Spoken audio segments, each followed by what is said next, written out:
Before we begin, just a few notes. This is going to be a Zoom webinar. I want to welcome you to Marin Coalition. If you're new to Marin Coalition or new to Zoom webinars as opposed to meetings, a brief explanation that you're in a Zoom webinar an attendee, which means unlike a Zoom meeting, your video and audio is turned off. You will have the opportunity to ask questions or submit comments using the Q&A icon at the generally bottom of your screen. The chat icon is disabled. For those who have a requirement or prefer to use closed captions, that's also available. The icon, CC icon, is at the bottom of your screen. This program is being recorded and will be on our Marin Coalition website under program archives probably within a day.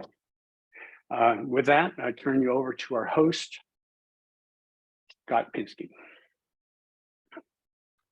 Greetings, everyone, and welcome. I am Scott Pinsky, the chair of the Marin Coalition, and I welcome you to our first program for the 2022-23 season. We're welcoming our special guests, Mary Jane Burke, the Marin County Superintendent of Schools, and the senior staff from the County School Department, Ken Lippy, Mike Grant, and Jesse Madsen. We have a full program today, but first a few introductory comments. For those who are not familiar, Marin Coalition is an all-volunteer, nonprofit public affairs forum based here in Marin County. We feature speakers from varied perspectives and sectors of our community to create what we consider conversations that truly matter. For now, we're continuing to use Zoom out of an abundance of caution. We're still presenting programs online at no cost to everyone. We're not sure when we're going to be able to return to in-person events at McGinnis, but we will keep you posted. We continue to review that issue. One brief organizational bit of news, based on a recent change in our bylaws, we've shifted from a membership organizational form to a donor-based group, which basically means we're no longer keeping lists of who is and who is not a member of Marin Coalition. And basically, we are welcoming everyone to attend our events and look forward to continuing to expand the community that we serve. So going forward, as a result of this change, all of our funding will be dependent solely on donations, and we hope that you will consider supporting our ongoing programs with your tax-deductible donations. We thank you for being the people who make these programs possible through those contributions, and it helps us to keep all the citizens of Marin better informed. Lastly, before we begin our next event, October 4 at noon, something that you all have come to look forward to, myself included, and that is the preview of our upcoming election, the November election, and that will be with our team of political superstars, Dick Spotswood and Greg Brockbank. Once again, that is October 4 at noon. You should be getting an email for registration information if you're on our list. If you're not on our list, you can register on our website. And finally, today we begin with our guests. We're pleased to present, as I said, Mary Jane Burke, who is the County Superintendent of Schools, and her management team. She'll provide us with an overview and an update of the Marin County schools, the services they provide, and where she and her team see the district going in the future. Mary Jane Burke serves as the Marin County Superintendent of Schools for many years. She is responsible for managing the County Office of Education, which serves more than 40,000 students up to 22 years. And she oversees more than $450 million in public education funds countywide. The Superintendent of Schools provides a critical fiscal oversight role for Marin County's 18 school districts to guarantee that public schools are managed appropriately and efficiently. In addition, the superintendent oversees a broad range of student and educational services countywide, including special ed, alternative education, outdoor education, and programs for foster and homeless youth. Also, we're joined today by Ken Lippy. Ken is the senior deputy superintendent of the Marin County Office of Education. Since joining the county in 2000, he has directed several programs, including the Marin County School to Career Partnership, Marin's Community School and Safe Schools and Prevention Programs, and he is currently leading efforts to support affordable school staff housing in collaboration with the County of Marin. Long active in civic affairs, Ken is a former member of the County Planning Commission and he served for 10 years on the Fairfax Town Council, including 2 terms as mayor. Next, we have Mike Grant. Mike serves as Assistant Superintendent. He's worked at the Marin County Marin County Office of Education for 28 years in a variety of roles. He currently supports health, safety, and support programs across the county, including the Marin County School Law Enforcement Partnership, the Rethinking Schools Task Force, the Mental Health and Wellness Programs, and Marin County Schools Emergency Preparedness Council. And last but not least, we have Jesse Madsen. Jesse is a director for the College and Career Readiness Department at the County Office of Education. In his current position, he supports career technical education courses, the Regional Occupation Program, and the College and Career Pathways in Marin County Schools.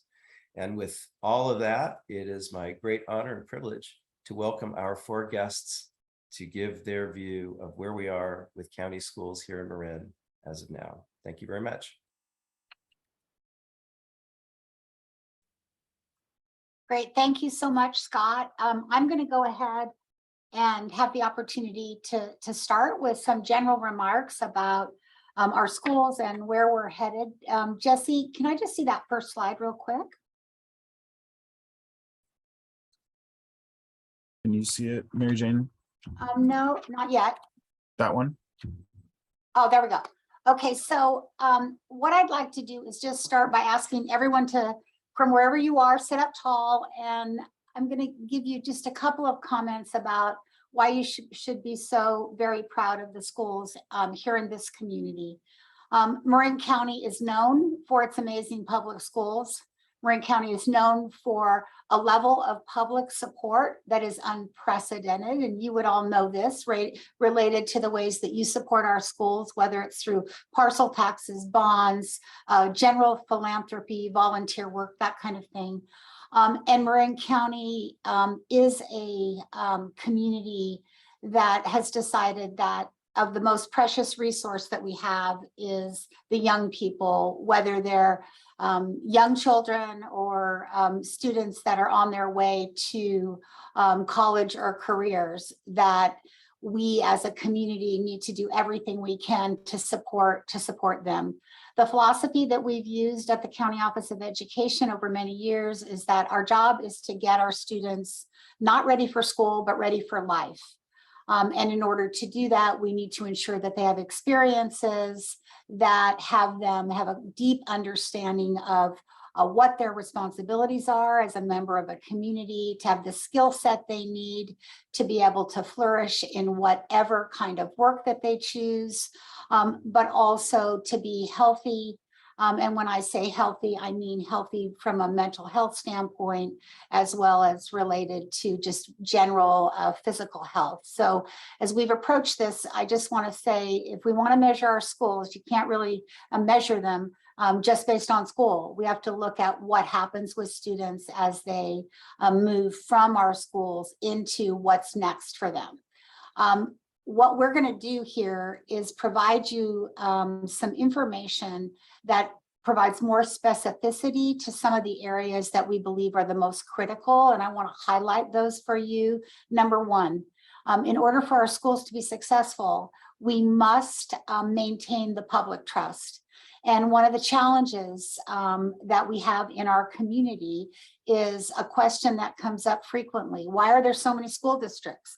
Perhaps in my 28 years as your county superintendent, every time that I've had a chance to talk to members of the community, that question comes up. And I want you to know that our community, school community, is dedicated to ensuring that we are efficient and effective with the limited resources, but we want you to know that that's an area that we still have more to do. And Ken Lippy will be covering that area and telling you, for example, about groups in our community who have stepped forward.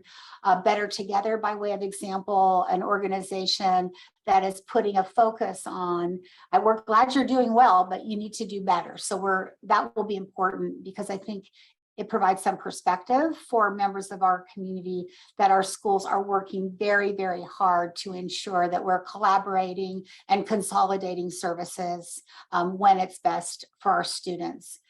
The next issue that comes up now more frequently than ever has to do with safety. Are the schools safe? What about mental health? The numbers that we're seeing related to whether it be deaths by suicide, fentanyl overdoses, what's our county doing? What's our community doing? So Mike Grant will be covering that information. And then the other part that I think is very exciting and important is that when students leave our schools, do they actually have any skills, or are we just saying go to college and, you know, in the end of the story, maybe you'll figure out what you want to do. And this community has long had a special focus on whether it was school to career or career technical education, and that has become more and more developed and is continuing to be developed. And Jesse will talk with you about that. What I'd want you to know, you know, when we think about schools and what's changed, a lot has changed for sure in the years that I've served as your county superintendent. And you can imagine 28 years ago, we wouldn't be talking about, right, the technology, et cetera. But I do want to say to you that there are many things that haven't changed. And I want to frame those for you for a minute. The importance of those who have the privilege and the hardest job in education and the most important job, and that's our teachers and classified staff who work directly with students. Secondly, I would want to say that it is a huge challenge for us currently. When school started this year, we had 90 openings. So picture, the school is starting, the doors of our schools are opening, the children and students are coming into our schools, and we still had not been able to fill 90 positions. That's a little better now. We're more at something close to 65, and this is countywide. But I want you to know that's a new issue for Marin County. Back in years past, we would have had a few vacancies in highly specialized areas, but now we're seeing multiple challenges to get our workforce into our schools. And I want you to know there's a lot happening that we will not go in depth on today, but do know that we're working as a larger community. You hopefully are seeing yard signs that say we're hiring in people's yards. We have cards with QR codes that we're passing out to people. We're running boot camps to find people who are interested in potentially moving into the profession through paraprofessional work. We have pathways that Jesse will talk about in our high schools, but we have a long way to go. And so I consider, as I say to our teams, the personnel department can no longer be the place where we worry about our recruitment and retention, but rather we have to all sort of be on deck looking for people that we meet, including those of you on this call who might know of someone or be interested in yourself to serve in some way in our schools. Because without the most important piece of education, those working directly with the students, doesn't matter how much money or anything else we have, we will not be able to ensure that our kids get the high quality education that they need. Next, I want to move to another area that we won't be going into detail on, but it's very important. And it is the area of early childhood education and young children in our community.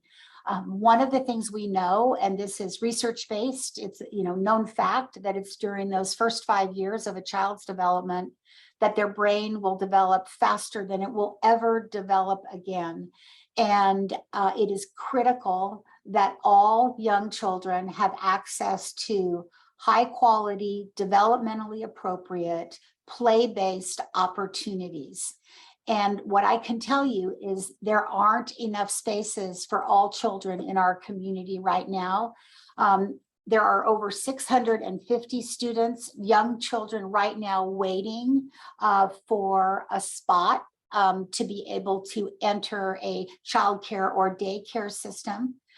And if in fact we are not able to address these issues for young children, I want you to know that in the end of the story, the K-12 system, by definition, will not be able to be as successful as we know it needs to be. There's a few people on this call that I know have worked previously on a myriad of efforts to ensure that young children have access to what they need, but Marin County has not been able to get there yet. There's some promise as we move forward. You are probably noting that 4-year-olds are able to, not all yet, but 4-year-olds are able to enter what is called a transitional kindergarten program in our schools.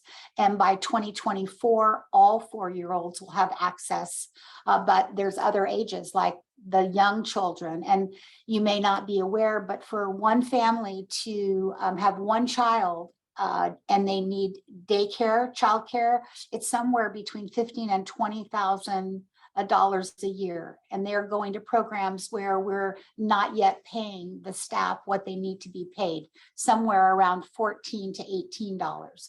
So this is an area that, as I think forward, and I think about what I'm going to be doing next, this is an area that I care very deeply about, and I think is very, very important for this entire community to be sure that we attend to, because in the end of the story, it will make all the difference. One of the things that's special about Marin and challenging about Marin is that we have members of our community with great privilege.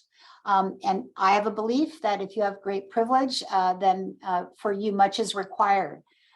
In this community, we need to ensure that all of us worry about all the children, not just your kid. And so what can happen is that we can have situations where people are worrying about their child, their child's classroom, their child's school, maybe their child's district, but not necessarily all the students throughout this community.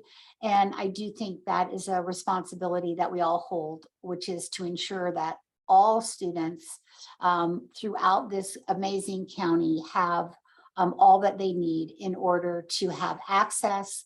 And when I talk about access, I mean equitable access to the services and supports that they need to be successful. And that is one of the Marin challenges, is to ensure that that kind of equitable access is available. The fact of the matter is, some students need more to get the same opportunities.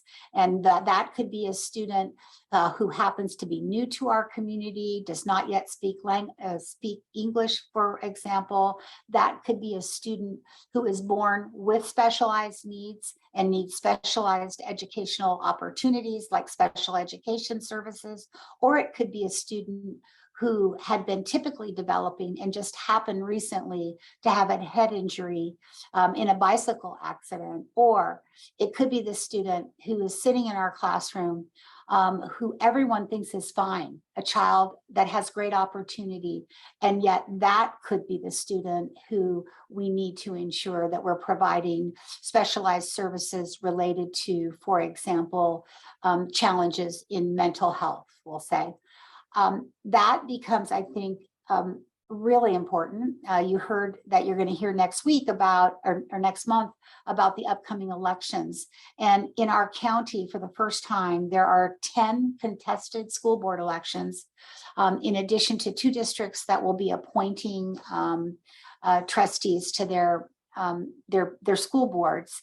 And I would hope that as you evaluate from your community who you hope will serve in our community, that you'll be thinking about people who understand the responsibility, not just for their district, but also for all the students in Marin County. Marin is an amazing place. It has been just such a privilege to have had the opportunity to be a small part of an overall system, but the real credit goes to the school districts. You have multiple school districts. You have amazing leaders who are doing unbelievable things night and day in service of students. And let me tell you just one great example, and many of you will know this, but that during the COVID time, which is still obviously in play, but just imagine that this community, and this is Marin community, it's May 20th of 20. within a few days of the announcement of the closures, your education community was already determining how to begin to provide childcare options for first responders. And that was happening within like 2 days of the school closures, because what we knew is that the doctors and nurses, et cetera, wouldn't be able to serve the patients if they didn't have a safe spot for their child. So that was step one. Step two, within about 3 weeks of that, it was obviously clear and very clear to so many families that for students with significant special different learning styles were not able to access their education, we began opening pilots, and that's your teachers and your classified staff from this community and from these districts that were essentially beginning to pilot having students come back in person. So that's March, and we were having students back in person in early May. And then it came time to begin to use all that we had learned so far to open our schools. And so it was the Marin County schools that were the first in California and the nation that actually opened for in-person instruction. That I think is something that when it comes down to it, and you think about this community and these amazing teachers and classified staff and administrators, to note that it is their hard work that has made the difference for this community. And we will definitely continue to strive to maintain the public trust, to do a great job with every single penny that we get, but also to ensure that in the end of the story, that what we're focusing on is getting our students ready for life, not school. And we have a long way to go, but I want you to know everybody should sit tall, because there's so much to be proud of in this great community. And the best part is that we're always striving to be better. This is not a community that sits on its laurels and says, aren't we great? No, we are rather just moving forward each and every day, because that's part of the Marin way too. We finish X, whatever it is, project, and then many of you, and not you specifically, but well, what did you do today? And that's a great way to look at it, because that is our responsibility. Okay, Jesse, can you, I think we might have gone through these slides already, but can you just take me through quickly? Oh, there it is. Oh, you're getting a new county superintendent of schools. So let me just make note, John Carroll is your new county superintendent of schools. He will be nothing short of amazing. He has a long history as an educator in this community, started as a paraprofessional himself. Will definitely be someone who's focusing on what's best for students. His dad served 42 years on the county board. His mom was also a teacher, and his wife is a teacher. And so just to note, the transition has begun and is going very, very well. It's my hope that at the end of November that John may actually begin full-time here at the office. So when we transition, fully, that it will be as perfect as it can be. But just to note, you have an amazing new county superintendent, and hopefully you'll have an opportunity to hear from him soon. Okay, Jesse, okay, so I think I've covered these things. And we're going to move this on to Ken Lippy, who's going to, if this particular part is to answer this question: what are the schools doing to make sure they're doing a great job with the resources that we get, so that we can maintain the public trust? Thanks, Ken.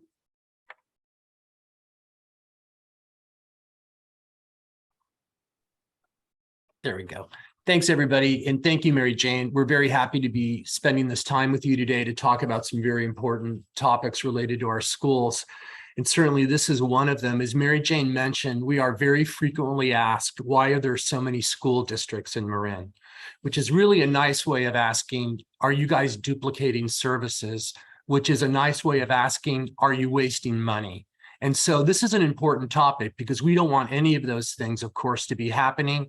And we think our districts are making strides and taking some real steps to ensure that that's not the case. So we're going to take a look at those questions, but we're going to do it through the focus of Marin Public Schools maintaining local control while consolidating administrative and operational functions. and the work that that will entail.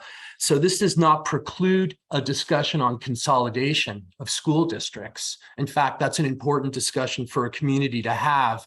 And there are people in our community leading those discussions. But this also does not ignore, we're choosing administrative and operational functions and zeroing in on them now because we don't want to ignore the political reality. Consolidation requires districts to vote, individual towns, school districts across the county, voting to disband their district and to merge with another one. And that is a long, cumbersome process. It's one perhaps that needs to be looked at, but it's one that will take time. And our districts right now don't have that time. We need to be looking at how we can operate more efficiently and more effectively. And we're trying to do that. And we're going to share some of that with you now. Jesse, next slide. This is just a little background about the school district question. It's just a bit of a look at history here in Marin. So in 1850, the county's established. By 1861, public schools officially are established in Marin County. And around that time, there are 3 school districts. There's lots of growth in the county during those early years. Homesteads, ranches are developed. And by 1915, there are 52 school districts located throughout the county. Now, this is not uncommon. If you were to look at rural counties across the state, as land was developed and ranchers began to unite to create school districts, many of these were small, localized districts. In 1945, legislation allowed districts to begin to look at consolidation and how it could be easier to do. And by 1965 in Marin, using those steps, we were down to 21 school districts. Today, there are 17. But if you put that in perspective for a minute, I think it's important to look at this. There are 17 school districts. 2 of them are superintended by the same person, John Carroll, who's going to be the new Marin County Superintendent of Schools. Also, the Santa Fe City Schools are considered 2 separate districts, an elementary district and a high school district. Also, there are rural districts in Marin that we at the Marin County Office of Education superintend on behalf of those communities. So when you take that 17 and look at what I just stated, there are actually pretty much 11 independent school districts in Marin County. That doesn't mean that there isn't a chance for effective consolidation, but it does put the number, I think, in a bit of a perspective of reality. Next slide, Jesse. So I mentioned that districts are working very, very hard to try to merge and share services. And this is probably a little hard to read, but it is going to be linked on a document that we'll share with you that has all of the references and resources for many of the topics we're discussing today.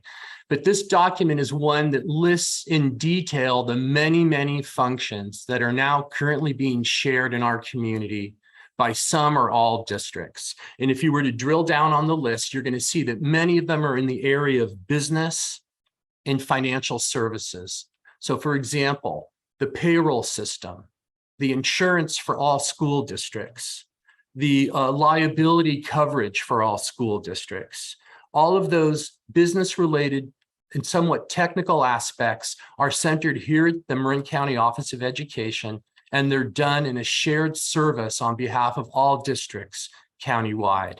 There's some other examples on there, and you'll have a chance to see those. Some you're actually going to hear about as you hear Mike and Jesse talk about their program areas. Another big one in this area is countywide staff development, where professional development for teachers, administrators, and classified staff is done in a centralized or centered way. So just an indication that there are many things happening that are pretty effective. But are they effective enough? No. We need to be greater in our thinking about how we can share and consolidate in a key way in our county. So in 2009, a group was established, the Efficiency and Effectiveness Collaborative, to look at that as an issue. And over time, they have done that. The E2 Collaborative, as it says here, promotes school district collaboration to efficiently and effectively maintain or enhance offerings, operations, and activities. The committee is comprised of school district superintendents and trustees, and it represents 11 Marin County districts currently. They have done a lot to make sure that many of the programmatic shared services that I'm going to tell you about in just a minute are being moved forward, and they had a key role in making those things happen. Jesse, thanks. However, there's even more to do. So in 2021, the Better Together Coalition was formed here in Marin County. And this is comprised of current and former administrators, trustees, and city council members. And I'll just read to you part of their mission. The Better Together Coalition was formed to promote educational excellence, efficiency, and greater opportunities for all students, teachers, and families across the county by exploring ways to unify school districts while preserving local oversight. And they were particularly focused on the TAM Unified High School District and all of their related feeder schools.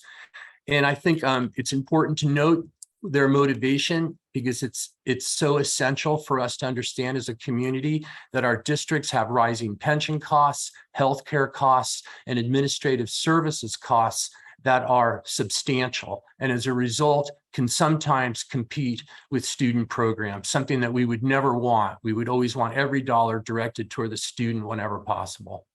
So this coalition is formed, their work is ongoing, and you will be hearing more, and this is a group whose numbers are growing. Next slide. So why do we need to consolidate administrative and operational functions? First of all, it's good business to do that when we can still operate in the best interest of students, especially when we're seeing declining enrollment in some of our school districts, and maybe even more importantly, declining community support and faith in our public schools, perhaps locally, definitely statewide and nationally. We know this, this trust in the community is essential. This is where our tax dollars come from. It's where the extra dollars for school essentials come from. I'm going to show you that in just the next slide about how important it is. We need to look at also our staffing challenges. Mary Jane mentioned that we have 31 positions open countywide. I'm sorry, 300 positions open countywide, even at this point in our school year. That's a reality. How can we consolidate and share services so those position openings become less cumbersome for our districts?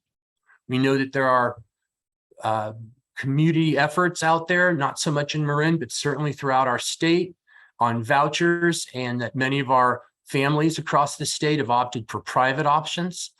And perhaps that's part of a COVID backlash, but it certainly is something that we in Marin saw and are working to deal with. So Jesse, if you go to the next slide, why do we need our community to believe in our schools? Here's a snapshot. $60 million and 15 school districts currently have parcel taxes in that amount. That's essential dollars that are being used to operate schools and provide program services to our students. $1.42 billion are currently existing in 15 school districts in construction bonds. If you visited any of the San Rafael City schools recently or driven by, for example, Terra Linda High School, you know that those bonds are in full swing of being utilized, and that so many of our schools that were built in the 50s and early 60s that are now in drastic need of repair are getting the renovations they need. And that's thanks to the voters in our community. Our community also supports schools in their school foundations. Virtually every public school district in Marin has a foundation to raise those extra dollars that allow programs to exist that were cut over time: art, music, PE, other very important programs that need to be enriched and enhanced that the foundations help to promote. Over the last 3 years, our school foundations locally saw a $5 million decline in the amount of money that folks gave to the schools. Obviously, priorities were elsewhere over the last several years, but that's an indicator that we need to rebuild and make sure we maintain trust in our community and support that's so essential to our schools and our community. And we think that proving that we're operating as efficiently and effectively with the taxpayer's dollar as we can is a way to build that trust. Jesse. So there are many good examples of shared and consolidated services that are working very well in our community. For example, alternative education programs. These are programs for students that our school districts have not yet successfully been able to reach. Perhaps they've had some incidents of disciplinary problems or habitual truancy, or they come from family situations that are extremely challenged. And the school is not the priority in that family for a given moment, in a crisis moment. And those are the students that find themselves in our alternative education programs, which we operate here at the Marin County Office of Education on behalf of all districts countywide. These are some other examples. And, I'm glad to say that there are a number of examples across the community. Mike Grant will talk about some of the mental health and wellness work that is being done through a countywide collaborative. We have the Joint Legislative Advisory Committee, which brings together trustees from all districts to, as a group, monitor legislation that impacts schools in Sacramento.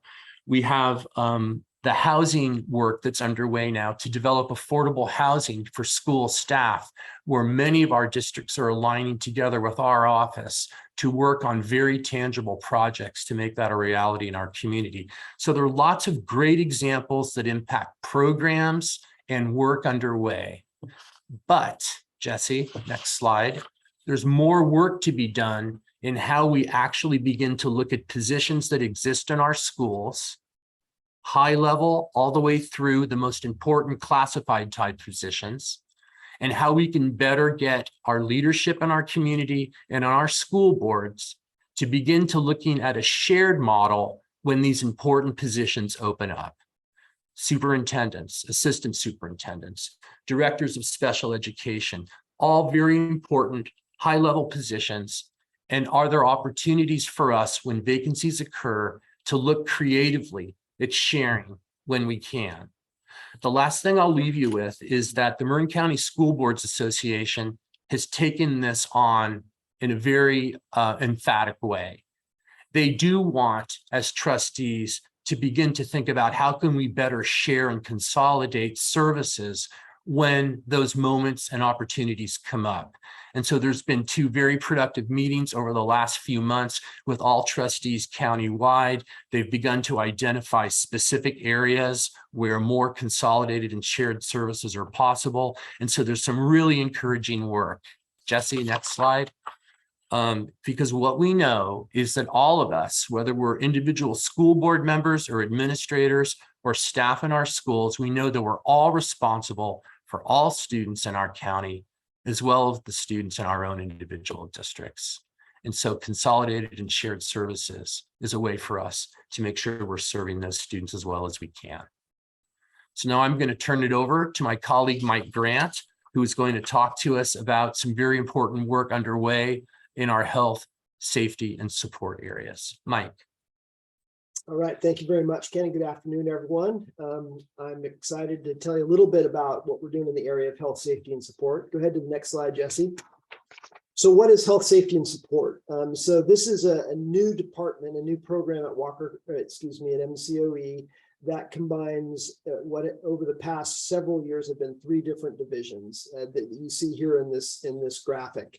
And the safe schools part of it is school law enforcement partnership, emergency preparedness, natural disasters, drills. Mental health and wellness is a growing part of our work, having to focusing on just what we've all been through over the past couple of years with COVID, and then of course all of the work that we have done with COVID. This is a combination. So we really see this as some of the most important work we have in our schools today. We need a place that is safe for teachers to teach and students to learn. And as Mary Jane pointed out, help students become successful, not in school, but in life. We literally have 48 project areas that we support, and I'm just going to go over a few of them here. On August 10th, we had a gathering of all the countywide school administrators and law enforcement partners from around the county to talk about school safety and what we need to do. And we broke into kind of jurisdictional groups where local school districts met with their first responders. Jesse, you can go to the next slide. So the priority topics that we have right now that we're really focused on as an entire school community is active shooter or armed intruder preparedness and response protocols, revisiting our lockdown and evacuation procedures.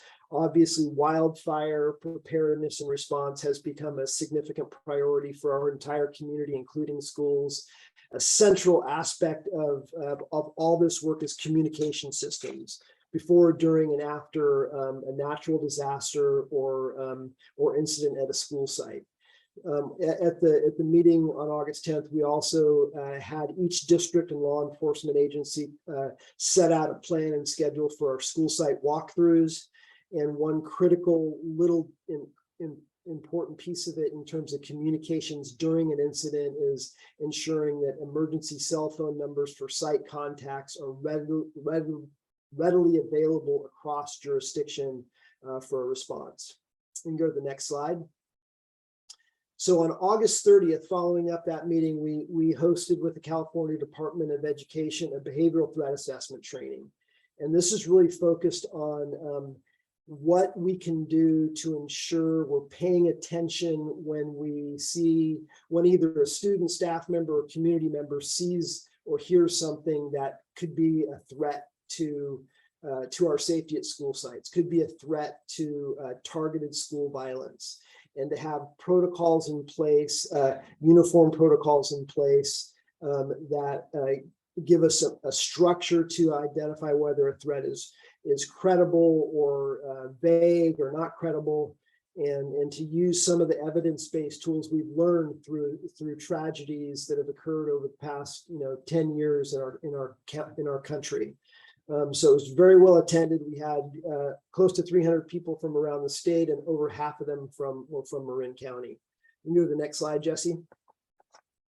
So right now, today, what we're doing is all around the county, schools are scheduling school site walkthroughs with our first responders to walk through what we can do just to be as prepared as possible for as an incident of school violence on a campus.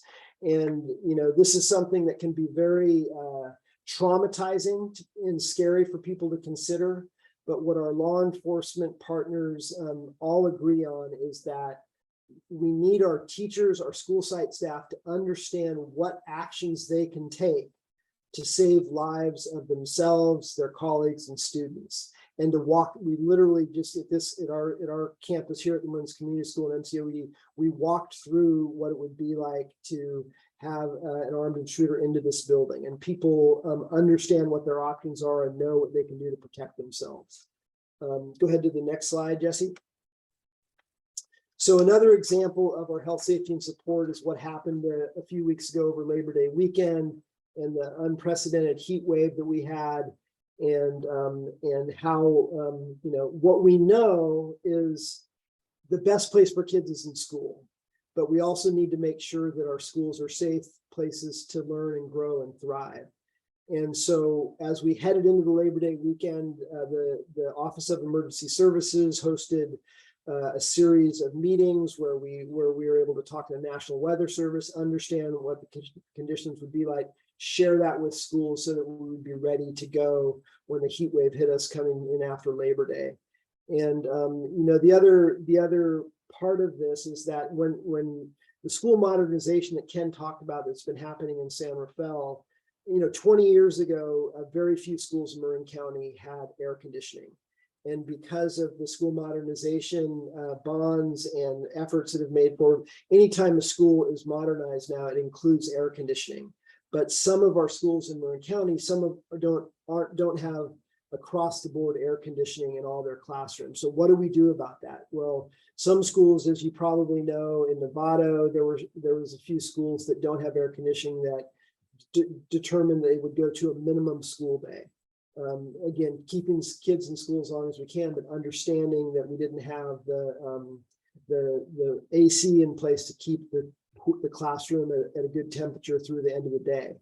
But the key again is messaging, preparing, having everyone understand that just like those of us who don't have air conditioning do during those heat waves, is opening the doors and windows in the morning, capturing that cold air, closing them, and doing our best to keep students in school and be ready for the heat waves. You can go to the next slide.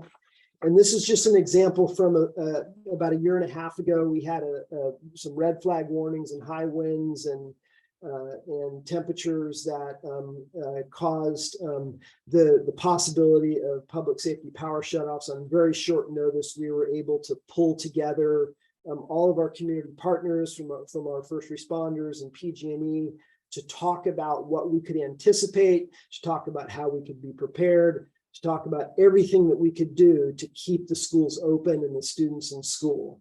And develop protocols of when the power goes off in the middle of the day, generally keep students in school. If it goes off outside of the school day, schools will likely be closed until power is restored, and keeping our finger on the pulse of when the public safety power shutoff will allow power to be turned back on. Okay, you can go to the next slide. So this is the day that kind of changed our lives. March 16th, 2020, our world in Marin County and our world in many ways changed. And Mary Jane talked about how within a very short period of time, we worked with public health and our community partners to pop up the child care programs. The structure that we created for those pop-up centers became the template for our special education programs, essentially small isolated cohorts of students and staff that would stay together so that we could do everything we can to ensure everyone's safety, with the understanding that COVID was in our community. And we used that model to then inform how we reopen schools in the fall. And our goal was, what do we need to do to get our kids back in the classroom where they need to be? You can go to the next slide. And so what Mary Jane did is she created the Rethinking Schools Task Force. She identified staff from around the organization to come together every day, every morning at 7 a.m. We'd meet, we'd talk about, we'd be in communication with public health about the newest information, the data, and what do we need to do to keep our staff and students safe and get students back in the classroom. And we developed protocols and the 30-point plan that has evolved multiple times based on changing information and data, and allowed us to get our schools back open, some of the first in the state. You can go to the next slide. So by, after the first, 69 days of school, from September through December of 2020, Marin County schools were some of the first schools in the state to have that were open to in-person instruction. And that was because we had this model of the pop-up childcare and the special education programs in the spring. And we started working with public health to collect data on COVID levels and transmissions. And you can see here the highlighted numbers, over 500,000 student days in school during the fall of 2020. We only had 2 in-school transmissions. And that, was evidence to us that the structured, supervised setting of schools was actually a safer place for students and staff with all the mitigation, practices in place than just being out in the community. And that helped us move towards getting all schools open over the course of that spring semester. You can go to the next slide. So I'm going to shift to our wellness work. And, before COVID, there was a growing and a clear consensus that success in life for students is beyond academic success, that mental health and well-being is just as important as academic success. And so we had some wellness activities going on in our schools prior to COVID. When COVID hit, causing the isolation and hardship that it did on families and students, the importance of the focus on mental health and wellness was magnified. And so out of that emerged the Marin Schools Wellness Collaborative. This is a group of wellness coordinators at all of our school districts and middle schools and high schools, and community partners mental health providers who come together now once a month to share best practices and to support the growing focus on mental health and wellness for our students. You can go to the next slide, Jesse. So we have experienced a tragic reality of teen suicide in our community over the past several years, and an increased focus on what we can do to prevent, intervene, and prevention, intervention, and postvention protocols. So this is a community-wide effort that has really become a model that gives school staff, both administrators and wellness coordinators and clinical staff, a step-by-step approach to how we can help support prevention, intervention, and respond in a way that helps bring the right support to our communities in the event of a loss by suicide. And so this is work that's available on the Marin Schools Wellness Collaborative, and we're doing trainings in all aspects of this, and it's something that we can be proud of. It provides a unified approach modeled off of the County of Marin crisis response protocols. You can go to the next slide, Jesse. So these are examples of 3 grants that we're currently in the middle of implementing around wellness. The SWAP program, the Student Wellness Ambassador Program, is a program that is recruiting and training students at middle schools and high schools across the county to become peer advocates to kind of destigmatize conversations and focus on mental health. And one of the things that we're doing, this is just getting started this fall, and what we're doing is we're recruiting students to lead wellness-based activities, and we're really focusing on students maybe who don't, who aren't always on the leadership council, aren't the students that generally are heard. We're trying to reach students that are marginalized and to help increase connection with and normalize student conversations about mental health.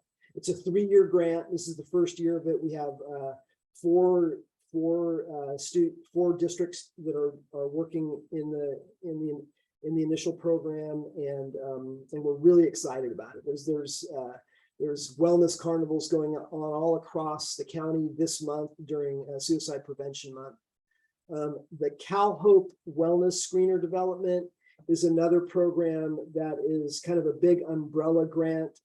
It's providing parent information. It's providing screener. There's a screening program to help identify students who have need, and it's another pilot program that we're just getting underway to help ensure that particularly students, LGBTQ youth, we're working with the SPAR Center to identify students who need more support to support their mental health and wellness.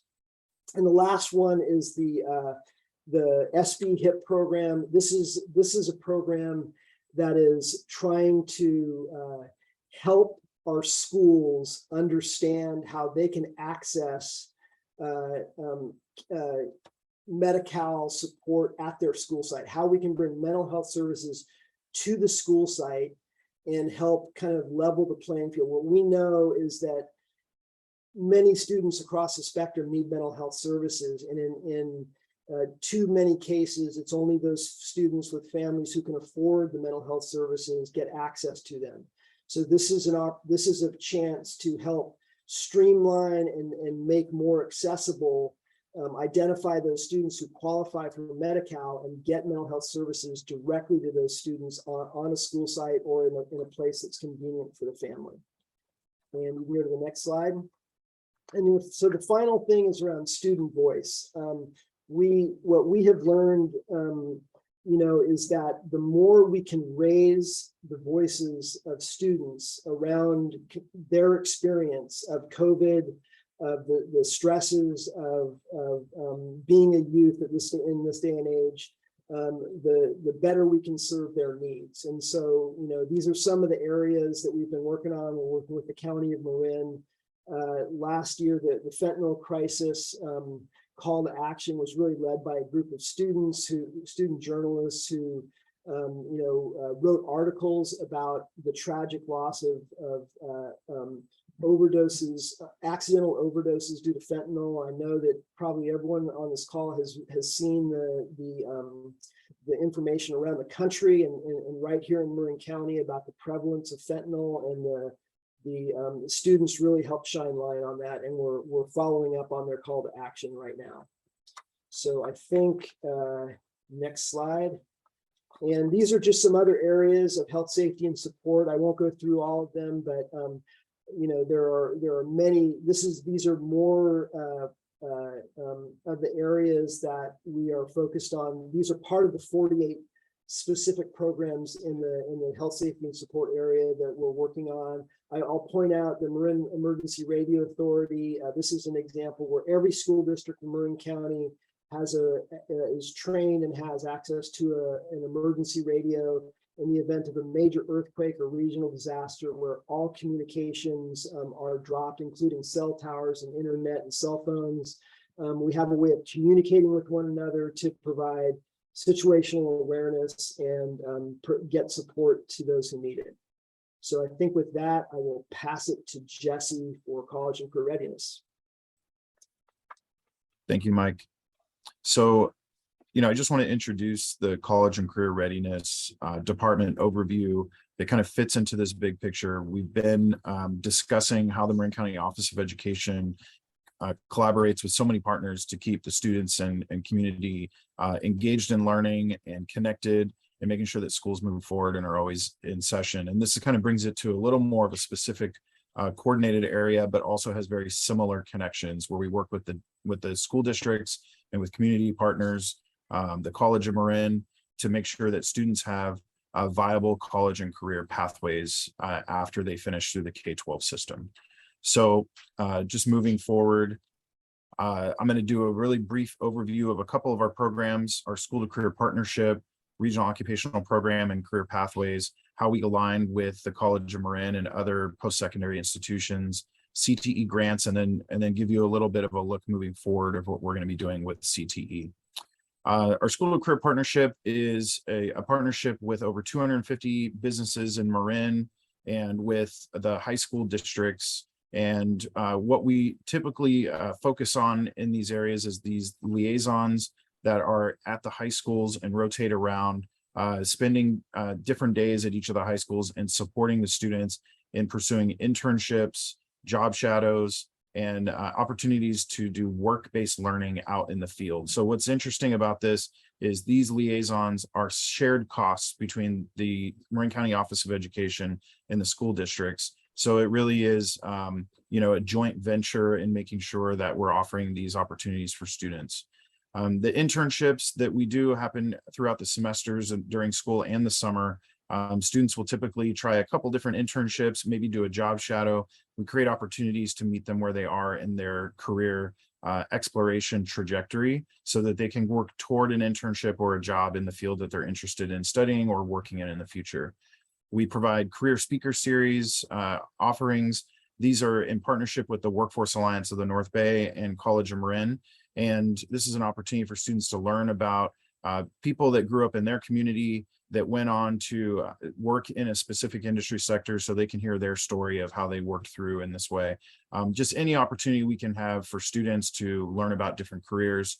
And going back to the liaisons, there's a lot of informational interviews and post-secondary planning that takes place that sometimes results in students participating in these programs, but there are a lot of times that they, it's just a conversation, and they'll plug into the right work-based learning opportunity for them when they're ready. So if we think about overall how we interact with students in our School to Career program, we have about 350 internships per year, about 250 career academies per year, about 150, 200 students are engaged in job shadows per year, and then somewhere about 500 to 750, and that's pretty conservative.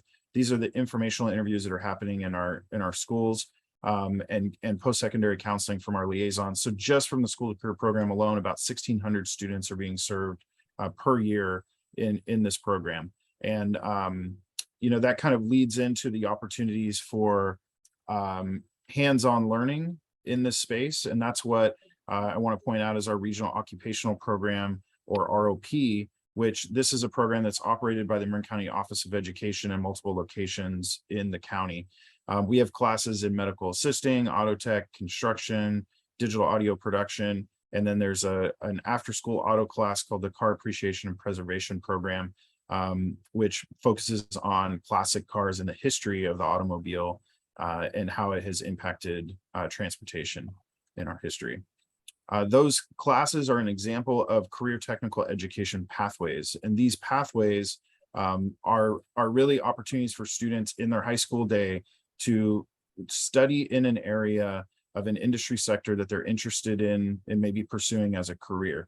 And what we know, according to the Department of Education, a recent couple years ago study, is that students that completed a CTE pathway graduated from high school at higher rates than their non-CTE peers, enrolled in post-secondary education at higher rates, had higher median annual earnings, and were employed full-time at higher rates 8 years after expected graduation. So CTE, career technical education, works. It's not just an opportunity for students that aren't interested in going to college.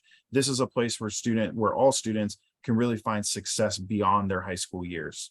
And that's a thing that we're trying to make sure that more and more students and parents know about in our community, so they don't see it as either college or career technical education, that they're really combined. And as somebody who taught at the high school level, I had far too many students that said, I'm going to college, and you said, well, what are you going to study or what do you want to do? And they didn't really know, they just knew they were supposed to go to college. And then you see them back 5 years later at the College of Marin studying a trade, studying some kind of job so that they could go have a career. And maybe they have a degree and maybe they don't, but wouldn't it be great if all of our students that are coming through our middle schools and high schools are getting an opportunity to try different things, to have an internship, to take a class in an area and say, you know what, actually now after trying 4 or 5 different things, I have a better direction on where I want to go. And maybe I have some college credits along the way, so it's a little bit easier for me to complete it by the time I get to college. So these are the pathways that we have available in our high schools right now. So there are a lot of opportunities for schools to provide work-based learning, and through our school to career program and career technical education classes through ROP, and also their career pathways that are at their sites. But, you know, we also want to make sure that, like I said, college is included in there. So we've been working with the College of Marin to make sure that we have articulated classes for college credit. So these are high school classes that are happening on the school day that the students also get college credit for in a partnership with the College of Marin. And there's a note here that we also have one partnership with Santa Rosa Junior College. When there isn't an industry sector available with the College of Marin, we can opt for partnerships with other colleges or post-secondary institutions to ensure we get college credit as often as possible for students. Over the summer, we had career academies, and the career academies that were run by the College of Marin in partnership with our office.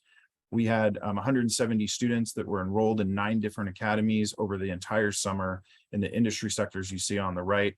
220 units of college credit were issued to students this summer, all free tuition, because high school students receive free tuition from the college. This is an opportunity of where, or this is an example of where we can create opportunities for students to see an industry sector as a post-secondary career path, so that they can see that they can go work in this area, but they can earn college credit now and then work toward a certificate or college degree or entry into an apprenticeship or vocational school down the road.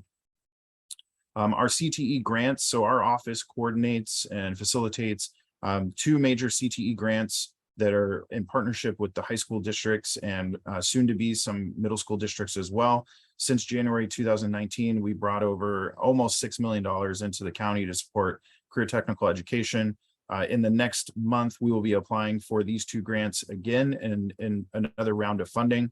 We're expecting to apply for almost $2 million in funding between the 2 of them. So we'll continue partnering with the districts to bring in more resources to support this work going forward.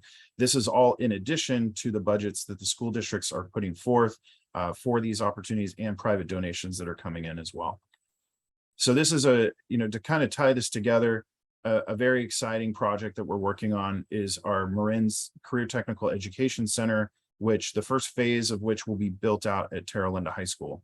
So we're looking at creating a centralized location for career technical education.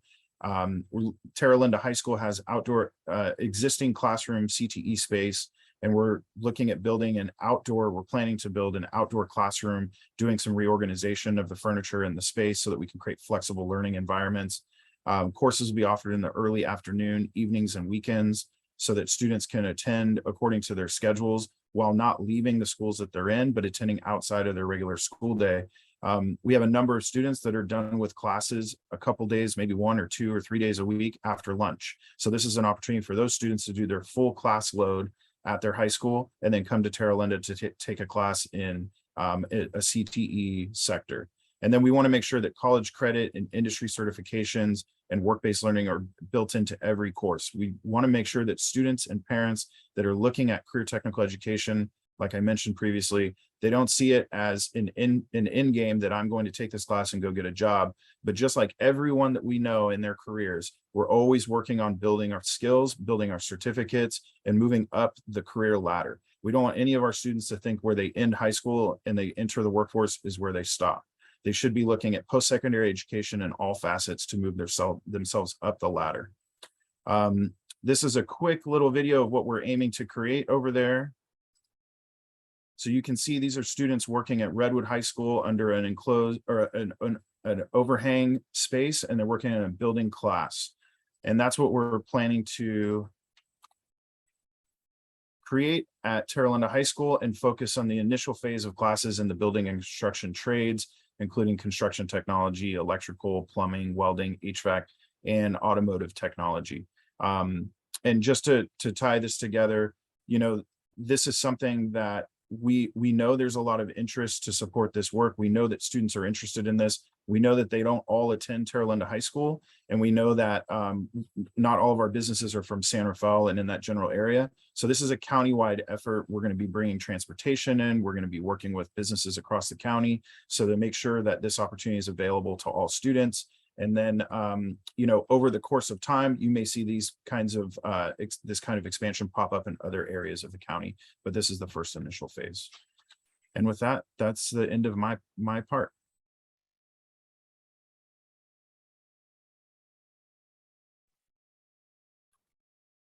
All right, it looks like we are ready for the Q&A. I want to thank everyone who's made this presentation possible already, and appreciate the amazing detail and information that you've been able to impart to us. So let me just move right into the Q&A. We have a first question from Stephen Keys, who asks, has any Marin district, school, or teacher explored using the Khan Academy, that's Khan Academy, an online program, using that free software in a classroom in Marin, like the Los Altos School District? I assume what Stephen means is that they're already using that in Los Altos, which I'm not familiar with, but that is our first question. Sure, I can take that. The answer is yes.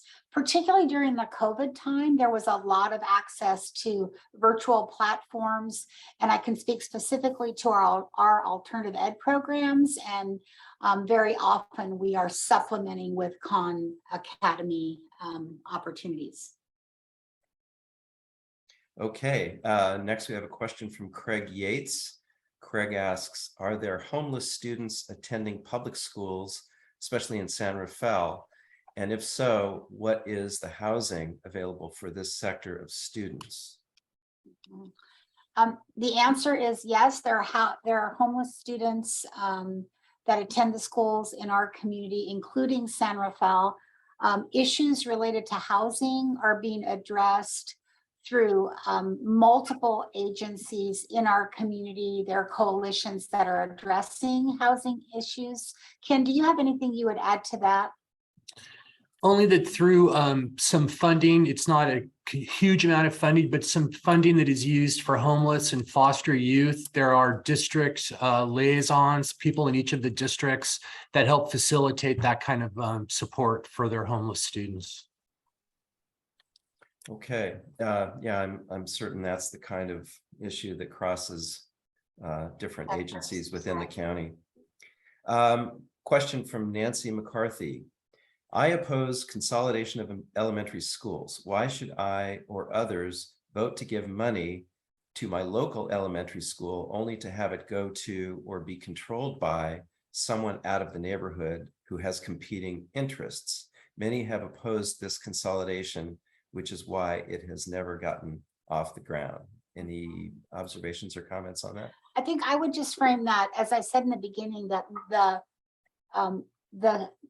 to just think about that perception that our responsibility is just for our student in our local school. So, as I mentioned earlier, the hope is that as a larger community, that we would look at all the students as part of our responsibility, as opposed to just your own individual school. So I would say that as one. And I think the schools rule example that Ken provided really sort of frames how this community is leaning in to support all students. So every single student in every public school, as opposed to just approaching supports to be based on students in a particular district. So we already have a proof point there. Schools Rule has raised now $6.5 million on behalf of all students in Marin, and there are many in the community that see that as a very strong and efficient way to support all the kids, as opposed to just those in your local community. Okay, we have a question from Rachel Kurtz. Many of our teachers need professional development around teaching biracial, bicultural, and bilingual students. Is MCOE or is the state exploring standards and funding opportunities to address this gap? The answer is yes. The County Office of Education provides multiple trainings that are countywide and available actually to educators throughout the county, public, private, independent, parochial, as well as members of the community. I'm not sure in our resource page if we put a link to our professional development opportunities, but there are several happening. Next one's November 1st, and I think also one on November 8th. We are always looking for opportunities for funding, just to note, that will support the important work that we're involved in. And Ken or Jesse mentioned close to $5 million coming into the career technical area.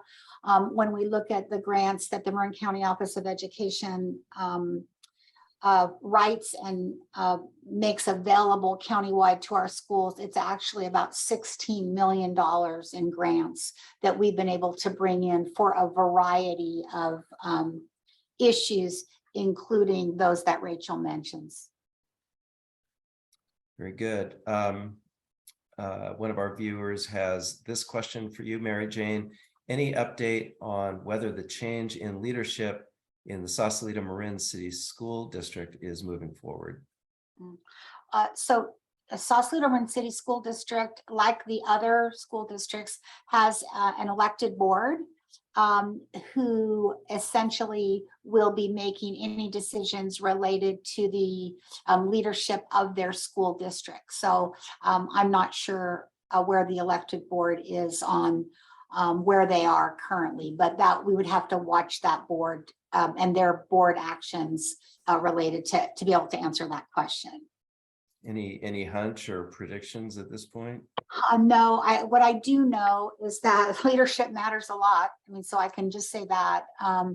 And in our community, we have some of the most amazing leaders that are serving our students. And so speaking of local control, that's an area where it will be the elected school board who would have the most information about how it's going and what their next steps will be. Fair enough. Craig Gates has another question about cell phone usage.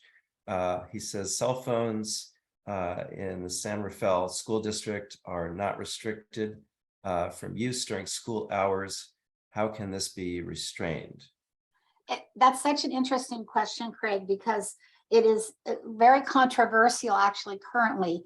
And there are definitely, if you were looking at a continuum, different people with different views about what is the right thing to do. There are places that are using phone caddies, and a student walks in, they essentially put their phone in a caddy and then pick it up at the end of class. There are other places that essentially say to the students, you're responsible. We expect that you can keep your phone, but we don't want you to use it during class. And then there's other settings where the teachers have integrated the use of the actual cell phone in their academic lessons in terms of having kids provide information, vote, etc. So there's a huge school of thought, related to that topic. One of the things we know for some families, they do feel that their child having access to a cell phone is one of the ways that they believe that they can have better contact with their child and know that they're safe. So I think this is an area that there's a variety of views on what's the right answer. And like education in general, there's very often no one right answer related to anything to do with the education of children, for sure, given their individual nature, but for, related to an issue like this. So I think you see it across different ways that schools are addressing it. The intersection of tech and education. Why would there be controversy there? Yes, Scott. All right, moving along, and anyone feel free to jump in on any of these. We have a question from Nancy McCarthy. Do you think that you might be losing trust, not because of consolidation efficiency, but because many believe that the emphasis on activism programs and gender issues in K-5, Children for Change, are causing parents to leave local schools and not give any more money? I have no children in school, and I know of 4 families who have left for that reason and homeschooling or in private schools for that reason. So I guess I'll just say that one of the great things about being a public school is that it's our responsibility to welcome and ensure that we provide for all students. And it's something that, frankly, to me is a great source of pride that we are a community that is ensuring that when we are providing information to our students and their families, that we include all students. So for a family that would want their child to potentially have maybe a more isolated approach to their educational opportunities, and have the ability to move to a private independent parochial school. But I think you're going to find in general that all schools are doing their best to address the needs of all students. That's right. Did you want to add something, Ken? Well, no, I think that's a great response. I think the only thing I would add is that how great we live in a county where there are options for parents, and sometimes that is homeschooling. And I think we saw some folks move to homeschooling during the COVID pandemic that we hopefully are now welcoming back. But I would say the answer to the question is no, we are not seeing that as an impact as to why we're losing students in our schools. Okay, thank you for that. Moving on, Stephen Keyes has it's an observation, but I'll read it and we can get your comments on it. 10 years ago, I did a research paper on teen suicide in Marin County, and I discovered that at that time, this county had the highest rate of teen suicide in the Bay Area. I don't know if that's still the case today, but any reactions to Stephen's observation? I have not looked at that specific data, but I can tell you that Marin County has been higher than the statewide average. And as you heard earlier from Mike, one of the huge challenges, of course, is making sure that we're doing everything we can to address the needs of all kids and ensure that no student would be in a situation where they were having an emotional issue that would lead to a death by suicide. So just know this is an area that we believe is actually preventable. Suicide is preventable. We are working hard with all the partners countywide. One, I think, thing of particular interest is we have found the most important people to train are the other students, because very often the first comment, text might actually go to a student. And if that student has right? The heightened awareness has been through the trainings, which we offer multiple to be aware. There's a program called First Aid, a suicide first aid. There's a mental health first aid. So there's a lot there. I can say one story that sort of speaks to that. Within the last year, we had a student who texted another student that said that they intended to die by suicide on that particular evening by taking some pills. That text got into the hands of a student who then immediately asked for help from her parent, who then was able to take the next step. And while the student had taken the pills, they were able to save her life. So I would just say for all of us, just a general awareness, the level of mental health challenges, not just for students, for adults, is very significant. I think I just saw recently it's more than 1 in 10 of us who have found ourselves in a situation with a mental health challenge. And sometimes what's more important than anything is each of us checking in on each other and just making sure that one sentence, hey, how are you doing, could make all the difference. But if you go to our website and the links that Mike provided, that is an area that I would say 5 years ago, you would have found almost nothing in terms of what we're doing specifically. And now I feel that we are doing everything we can to ensure that we are protecting, doing everything to protect our children. All right, good to know that. Moving on, question from David Guggenheim for Jesse. How are Tomales students tied into the CTE program? That's great. I was hoping that you would ask that question. I actually typed an answer, David. I haven't hit send yet, but just in case.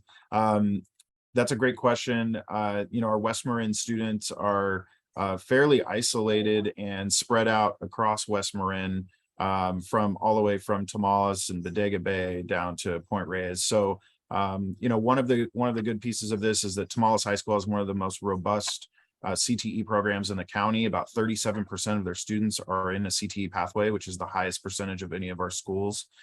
Those pathways include agricultural science and agricultural mechanics. And the agricultural mechanics classroom has, I think, about 15 welding booths. So there may be a point in time where we consider the CTE Center for Welding out at Tomales High School because they already have the facilities and the students in the classes. So that said, we will also work with Tomales High School to arrange transportation and find ways to get students involved in programs, whether it's at the CTE Center here or somewhere closer to where their home base is, as we expand opportunities for students across the county. Great question, though. Thank you. And Jesse, while we have you, we have a question about whether or not there are options for students interested in green careers. That's from Lisa Clark, by the way. Yeah, great question, Lisa. There is a program that is a growing, is an established academy program or school within a school that we're working with them to become more and more career technical education, but they're already doing a lot in that area. It's the Marin School of Environmental Leadership at Terra Linda High School that focuses on environmental civic action projects, and they interact with a lot of career professionals as they're doing that and explore careers in environmental topic areas. But there's a lot of movement, I think, especially with this last infrastructure bill. There's a lot of movement in green careers, and we'll be exploring that, especially in the area of engineering with our schools that already have engineering programs, of how they can incorporate, like a green engineering program. We're also discussing in-house about green transportation programs, focusing on electric vehicles and how we can have our students learn to develop, work on, and keep maintenance of electric vehicles, because those are also a growing area as well. So thank you, good question. Okay, we're getting close to the end. Let me try and get in a few more questions, a little lightning round here, since we have a lot of input from our audience.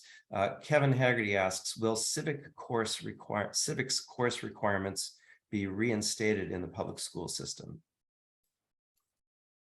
Jesse, you take that. There are civics courses required now, right, Jesse? Yeah, so every high school student in Marin is required to take U.S. government or American government, And I think all of our students are taking economics as well.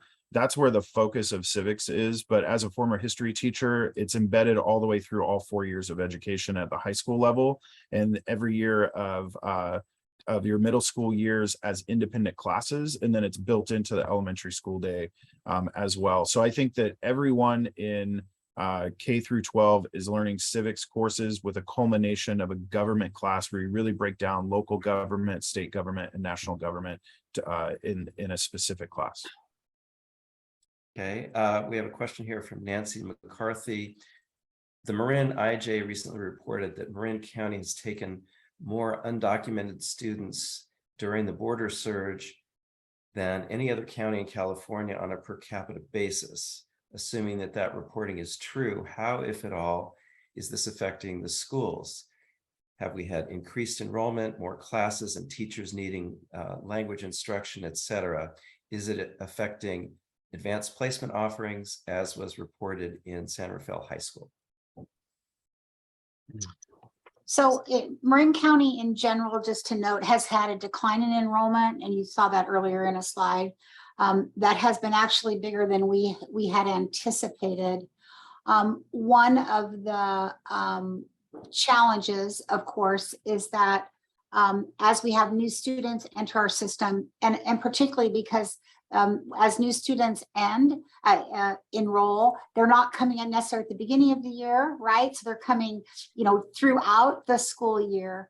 And so there is a lot of work with teachers in general around how is it that they approach students, all kinds of students, because every kid is learning differently.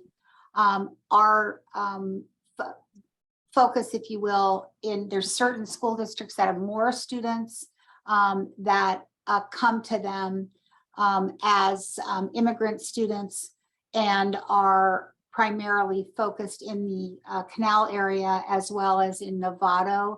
You may or may not know that there's a program that's being developed right now, opening in October for unaccompanied children that come into Marin County that will be located in San Rafael. So that is that's a new program that will be residential. They will be providing the educational component. It won't be happening through the school district. That will be sort of a landing space for these students that come unaccompanied. And so that is a new resource that is just now available in Marin County. All right, I'm going to close with one last question here, and then we'll wrap it up. And thank everyone. I thank everyone for their input on this program, not only the presenters, obviously, but you in the audience who've had such interesting questions to present. We have one from Lisa Clark. Thank you for all of your amazing work at MCOE. It's fantastic to see air conditioners in schools to reduce disruptions in learning during heat waves.